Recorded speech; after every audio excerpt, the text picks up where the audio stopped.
Hi, I am Pallavi. I am from first year CSBS. My topic is hybrid scooty. Introduction about hybrid scooty. Hybrid scooty runs on both petrol and electricity. It has small solar panel that produces electricity and acts as self-charging. Small wind fans when scooty runs produces electricity. It has glass covering that acts as shield during rain.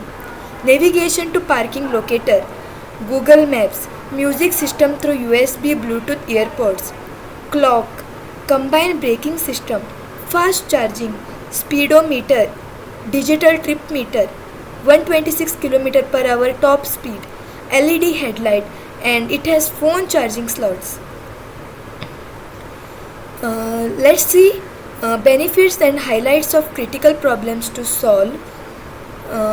Benefits of hybrid scooty: eco-friendly, increase in mileage, self-charging solution implies long rides, protects from rain, make best use of available renewable natural resources, runs on both electricity and petrol as per our convenience. Additional smart features. Highlights of critical problems to solve: limited stations to charge electrical vehicles, cost should be reasonable, battery size is huge, should be reduced, battery life run of around 15 to 20 miles, high risk of glass breakages, high maintenance.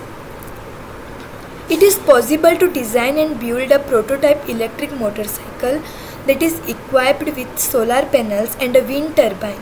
This type of vehicle could potentially harness renewable energy from the sun and wind to charge its batteries and extend its range.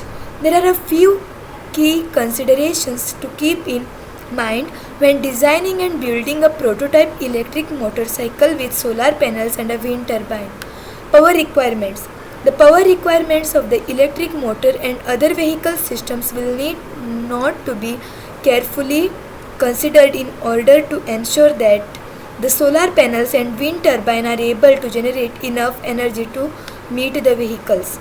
Solar panel placement. The placement of the solar panels on the vehicle will need to be carefully considered in order to maximize their exposure to sunlight.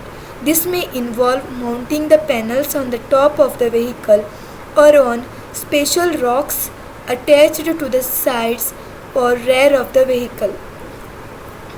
Wind turbine placement. The placement of the wind turbine will also need to be carefully considered in order to maximize its exposure to wind. This may involve mounting the turbine on a mast or tower on the vehicle or attaching it to the side or rear of the vehicle. Battery storage. The vehicle will need a suitable battery system to store the energy generated by the solar panels and wind turbine. This could be a set of traditional lead acid batteries or it could be a more advanced lithium ion battery pack.